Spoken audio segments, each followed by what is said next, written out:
Hello friends, welcome back. Today I am going to continue my discussion related to communication, and in this discussion I will talk about directions of communication, that is types of communication in form of formal and informal communication, that how information flows formally and informally among employees.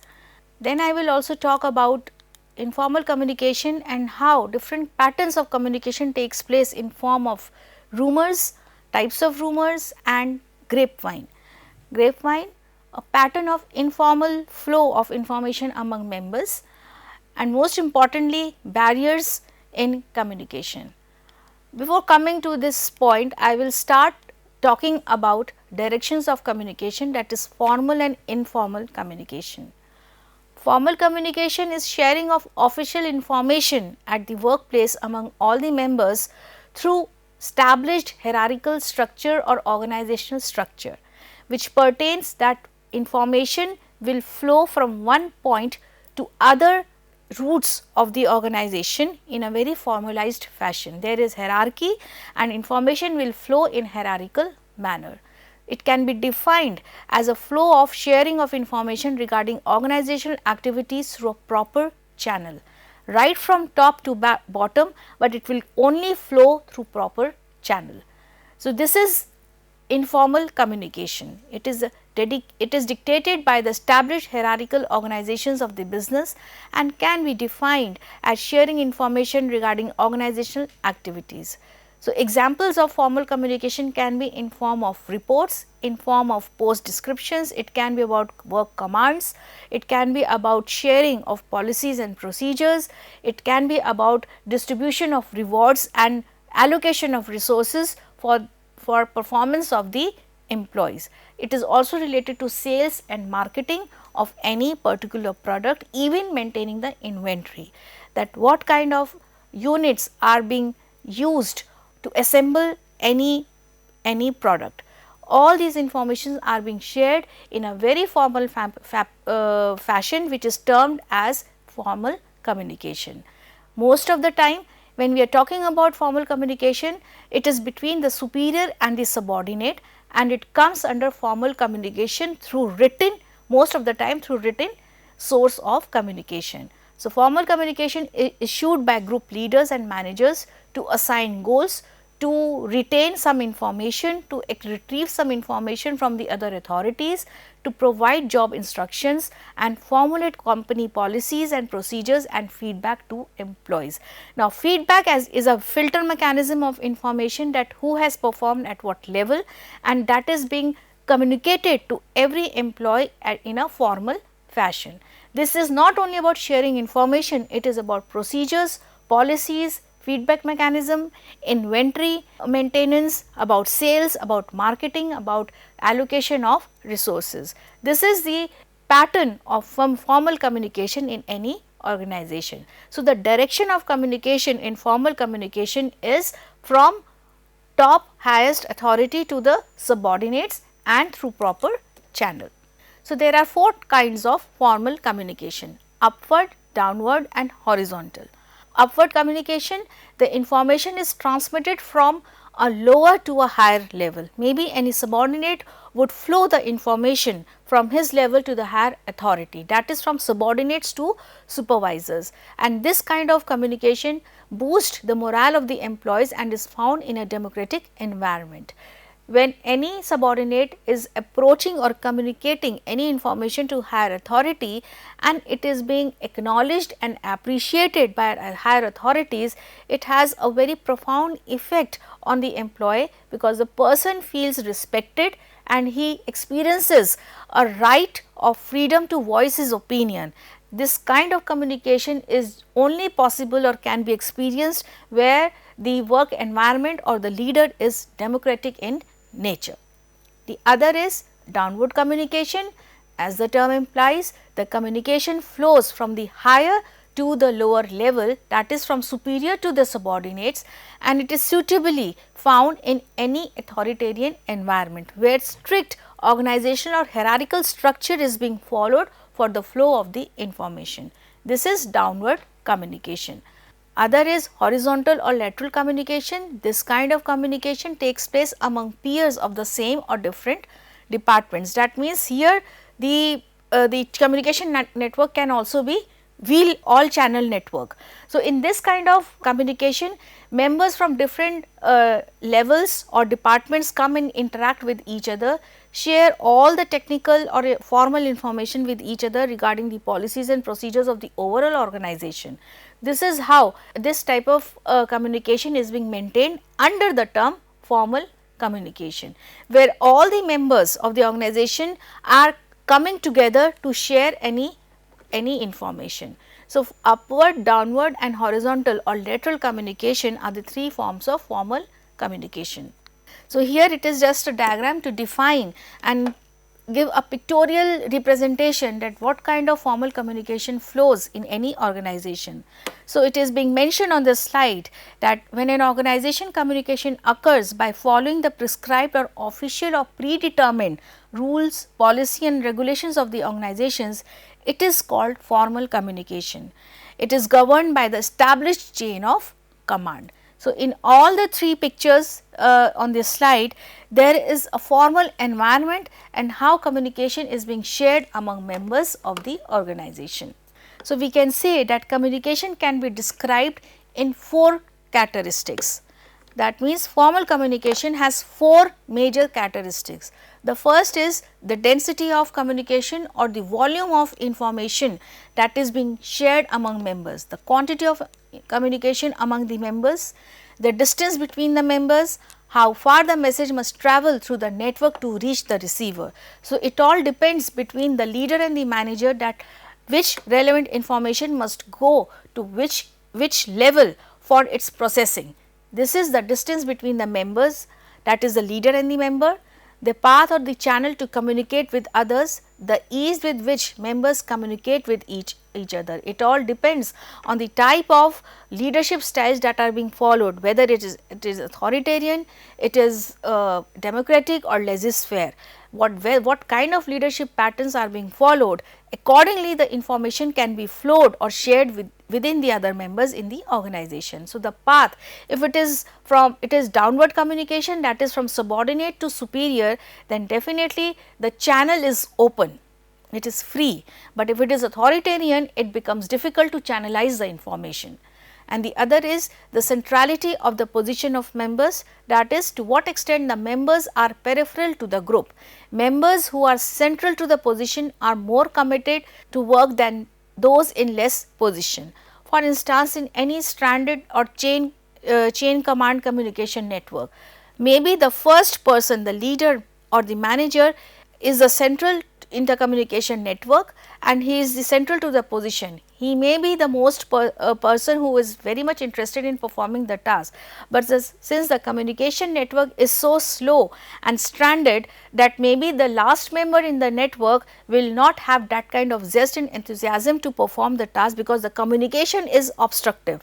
The first member cannot communicate with the last member in the chain. So, this can sometimes delay the communication or processing of the information, although the person who is central in the network will have access to the maximum information, and at the same time he is more eager and enthusiastic to work and maintain communication with the other members of the group. So, these are the 4 characteristics of any formal communication. Next comes informal communication. Any unofficial information which is being flowed among members from one group to another or from one department to another, irrespective that person is falling in which hierarchy within the organization, but still it is being shared with the other members in a very unofficial manner, that is termed as informal communication. So, informal communication is unofficial in nature and is based on the informal social relationships of members at the workplace, irrespective that employees are coming from different departments, but still members have social relationship with each other. They tend to share maximum information in a very unofficial manner. This information is outside the hierarchy of the business structure and is a result of the natural desire to communicate with each other freely and frequently. So, as soon as member becomes unofficial to share the information with their colleagues who are very close to them and they have informal relationship with those members or colleagues, then that information sharing or tendency to share information is termed as grapevine. It spreads like wildfire from one branch to another or from one department to another, and people tend to rely on those informations. So, this information is kind of information is known as informal communication. It stretches in the department from one direction to another or from one department to another.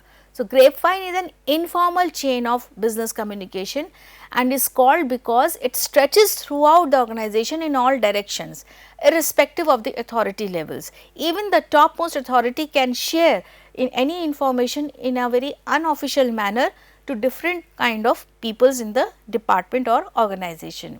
The most important feature of grapevine is that it is not at all controlled by the management. Nobody can control these kind of tendencies at workplaces, and people tend to believe those news because it also reflects an individual's desire that some information should be true and it should be happened in the environment. It is not controlled by the management. It is perceived to be reliable than the formal communication issued by the top management. Even any information that has been shared by the management officially, but if unofficially it is shared to other members of the group, it automatically becomes unofficial and people tend to tarnish those informations for their own sake and tend to rely at the same time. The other features are that the information is communicated to only those whom he or she trusts. One member will share that information to another co-worker if the relationship is very strong and it is trustworthy. The other person is trustworthy. It largely serves the self interest of the people, as I mentioned, that people tend to believe because it reflects their own desire and at the same time it serves their own interest to happen in its own way. It helps in achieving better human relations because more trust is generated among members that if A has disclosed some information about his own department to the other, then people tend to trust each other a lot. At the same time, people tend to share this information to be more close and proximal to their employees and satisfy their psychological needs, for instance, sense of belongingness, and they are being respected. So, in order to satisfy their psychological needs, people tend to engage in this kind of informal communication. It helps in identifying the issues that create anxiety among members and can act as filter and feedback mechanism. When people tend to react to those informal communication, people tend to express their desires, their anxiety, and the system tend to understand that what is the state of discomfort among members, and at the same time based on these feedback mechanisms, sometimes the structure also focuses on the problems of the employees they face in their day-to-day work life. It is particularly valuable for translating formal communication into group's own jargon. Now, jargon is a technical word that when people share any information unofficially, they use jargons. They will not use any direct or official language to communicate that information.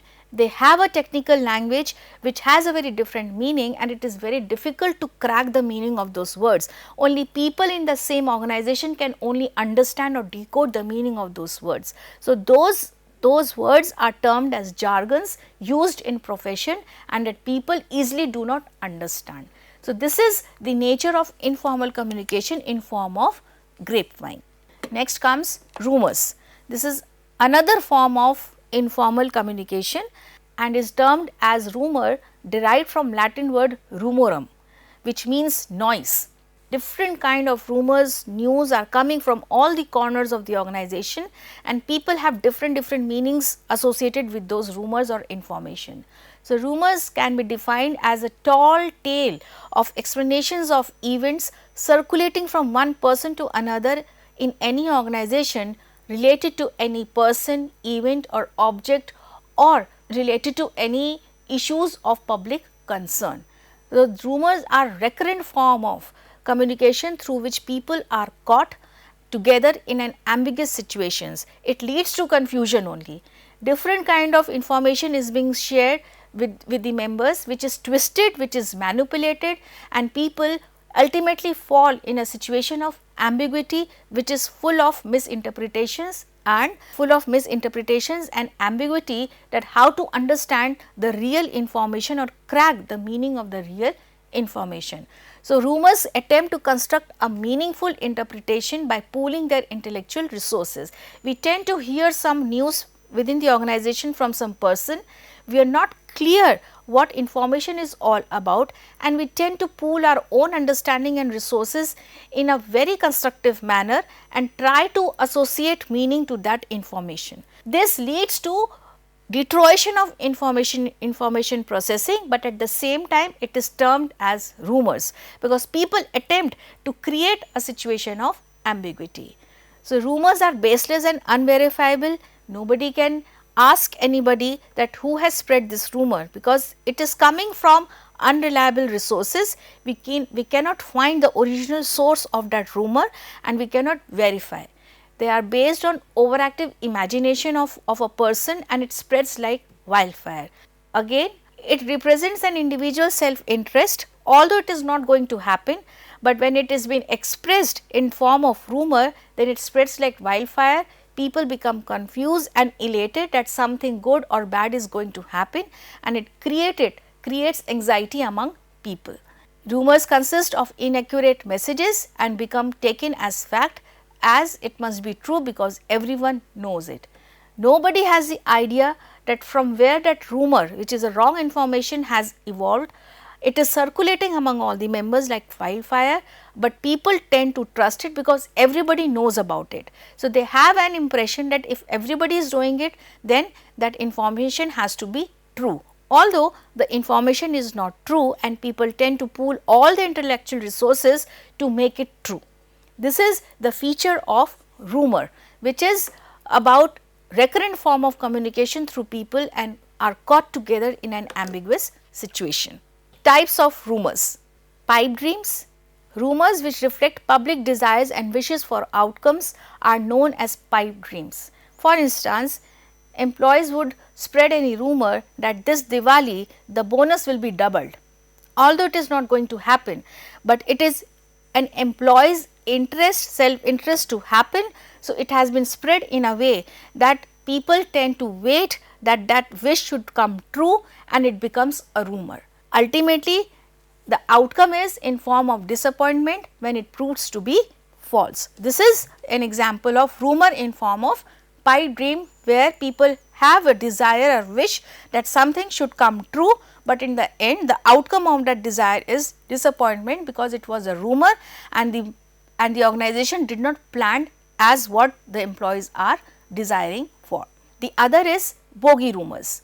Rumors that are based on people's fears and anxiety. Any country who is in danger can spread a rumor out of anxiety, fear and insecurity that the counterpart can attack any time. This is a bogey rumor. People are fearful, they are full of anxiety and insecurity, and they express their anxiety and insecurity in form of rumor that what if it happens. Now, what if it happens is not looked upon it, and people tend to spread that this can happen. So, this express people's fears and anxiety, and such rumors are likely to arise under conditions in which people are uneasy about things. Uneasy here means they have fear, they have insecurity. The other is wedge drivers. Rumors in which people intentionally give malicious statements about other person or co-workers in order to tarnish their images. This is an example of wedge drivers, where one co-worker can spread malicious information and statements about his or her co-worker to damage his reputation, and it is a form of verbal attack or verbal aggression. This is how people tend to spread bad words about the other person. So, this is wedge drivers. And the other is home stretchers. It is a kind of rumor where even organizations authority tend to spread deliberately any rumor before any specific decision has to be taken. Before any merger and acquisitions should occur in any organization, the authorities would tend to spread a different kind of rumor in order to wait for the employees to for the real decision, and they tend to engage members in different direction. So, rumors designed to reduce the degree of ambiguity in a situation by telling a story about something before it happens. So, this is how, for example, any merger and acquisition has to happen in any organization, then authority would create or spread or design any rumor in a way that people are not focusing or engaging in the final decision making, and at the same time they are engaged in a differently designed rumor. So, these are the types of rumors which exist in any organization, which express people's wishes and desires, their anxiety and insecurity, and at the same time their insidious nature in terms of verbal aggression. So, these are the types of rumors in form of informal communication that takes place in any organization, which are not controlled by the management, but this is a natural communication that occurs at workplaces. Next comes barriers to effective communication. Now, since we are talking about communication, that how information flows or information is being shared from one channel to another, from one employee to another, higher to lower, lower to higher levels, but at the same time communication can never be smooth. Some barriers are being experienced by the employee or the employer or the leader or the manager, which sometimes makes it difficult for people to understand the real message of the information or the message that has been shared by the other person. Social psychologists have identified certain barriers to effective communication. The first is semantic barriers, the other is psychological barriers and organizational barriers. The first is semantic barriers. This is the possibility of misunderstanding the feelings of the sender of the message or getting the wrong meaning to it.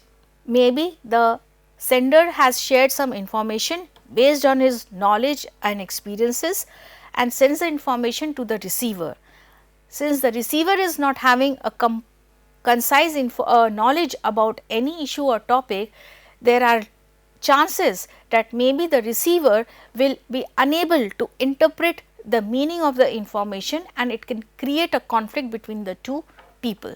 Now, this misinterpretation can be based on the words or the signs or figures that can be used in the communication flow, and how the person fails to understand the meaning of that information contained in that information. This creates doubtful situation or sometimes conflict between two people. So, this happens because the chief language related barriers have been experienced while sharing information. Now, chief language related barriers means that there is some semantic barrier in the communication or interpretation of the information, because the words, the speech, the language that has been used are not clear to the receiver. This kind of barrier creates linguistic chaos in the process of information.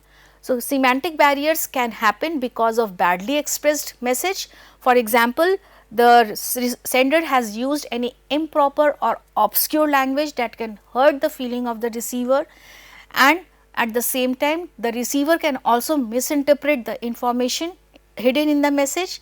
This barrier is created because of the wrong choices of the words or the invalidating language and wrong sequence of the sentence, that what should be the arrangement of the information also can create some confusion, ambiguity or chaos. So, this kind of barrier is termed as linguistic chaos, as the information is not sent in simple language. So, the best way to avoid this kind of barrier, semantic barrier, especially in sharing information, is to use unambiguous language and words. That means simple language and words will enable the sender and receiver to maintain communication at every point of time. The other is faulty translation. A manager receives much information from his superiors and translate it for the employees. Once the information has to be molded according to the understanding of the environment, if there is little carelessness in this process, it can lead to faulty translation and create a barrier in communication. Another example can be that whatever communication network has been used to share information, whether it is stranded, chain, wheel or circular or all round network, no matter when the information is being transferred or transmitted from leader to manager or from subordinate to superior or vice versa, that information must be translated in a proper way and language, so that the processing of the information and execution of the task is very much in alignment, else it leads to faulty communication and can obstruct the performance of the employee or the organization. So, meaningful translation plays very effective role to make the communication smooth and conducive. The other is technical jargons. The more the technical words are being used in day to day communication at workplaces, the more it is difficult for the employees to crack or decode the meaning of the process. So, avoiding technical jargons is very important, although it exists in any organizations. So, generally it has been observed that the people or employees are connected to some unique technical group who have a separate technical jargons or words, and it is difficult to understand those words, then it creates a communication gap or barrier among members of the organizations, and it ultimately blocks the communication and the work process also gets hampered. So, if I repeat, that means badly expressed message, faulty translation and technical jargons, if can be handled effectively, can lead to avoidance of semantic barriers. Apart from it, some technical jargons that are being used at workplaces are, for example, in business environment, bang for the buck. This means a term that means to get the most of your money. So, all these kind of jargons are being used in day to day life at workplaces. Due diligence, that is putting maximum effort to come to a decision or complete a task. Sweat equity, getting a stake in the business instead of pay. 9 to 5, it is very much relevant to us that it is a 9 to 5 job, that means a standard work day or standard amount of time that has to be invested at work. Chief cook and bottle washer, a person who holds many responsibilities. Similarly, even in business worlds, we have discussed about social networks, how network jargons are used in day to day life in business environment. BTW, by the way, see you around, CYA, FAQ, frequently asked questions, H2H, hope this helps, message of the day, laugh out loud, TTYL, talk to you later, or BFF, best friends forever. So, these are the technical jargons that are being used in business environment and sometimes create a lot of confusion and communication gap among members, and ultimately creates a semantic barriers to communication. The other is body language and gesture coding. We are in a board meeting, just only shaking head does not mean that the person has agreed to it. So, the way the facial expressions and body movements align with each other will tend to create more confusion. So, the person has to be more explicit even in body language that what message you are trying to communicate to the other members in the meeting. So, this is body language or gesture decoding, how you decode the body language of the other person. For example, moving one's neck to reply to a question does not indicate appropriately whether the meaning is yes or no. So, one has to keep his body language in alignment with his thought process, so that it is easily decoded by the other members of the group. Once it is not decoded, then again a communication gap has been created within that interaction or meeting. Next comes psychological barriers. It is all about emotions and affective events that a person encounters at workplaces. The first barrier is premature evaluation, that even the information has not been received by the person tries to dig out different kind of meaning from that information that has to be received, and there is premature evaluation. That premature evaluation will ultimately lead to chaos or conflict between two people. So, before information has not been received, creating meaning out of that information will ultimately create some chaos only. Therefore, receiving information full at once in hand helps to interpret the information in a very meaningful manner. Otherwise, the information gets dampened and it can create a communication gap between the receiver and the sender. The other barrier, psychological barrier, can be lack of attention. Any person who is preoccupied and at the same time receiving some new information can never be aligned in the brain, and this leads to create a confusion to what kind of information or what quantity of information has been absorbed by the receiver and how it will be interpreted in future. For example, the boss is already occupied with some important task and some other employee comes and add on some information to him.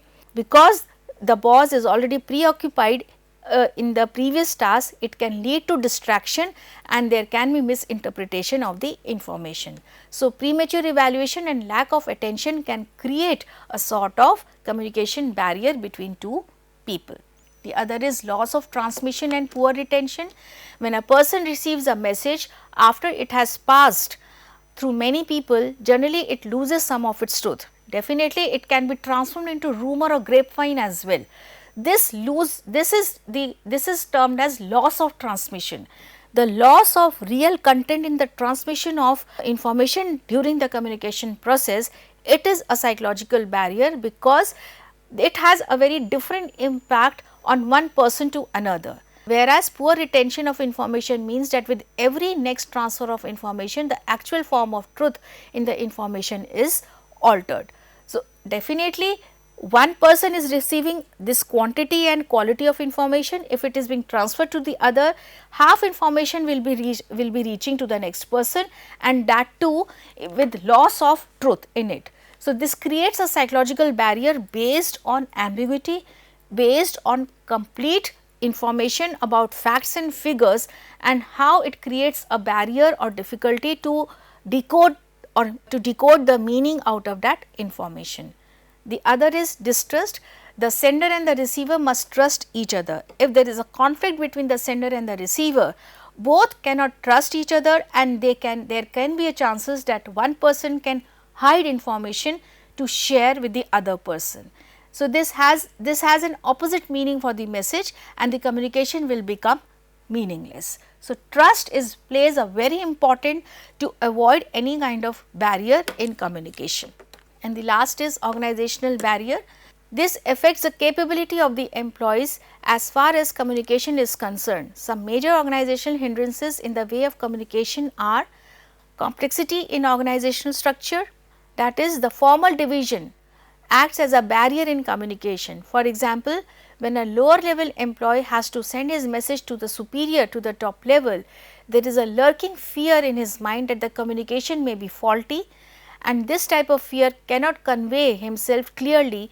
He cannot convey himself clearly on time and delays decision making process. Because there is difficulty to approach the higher authorities, the person is hesitant and is inhibited to convey the message or share the information to the higher authority.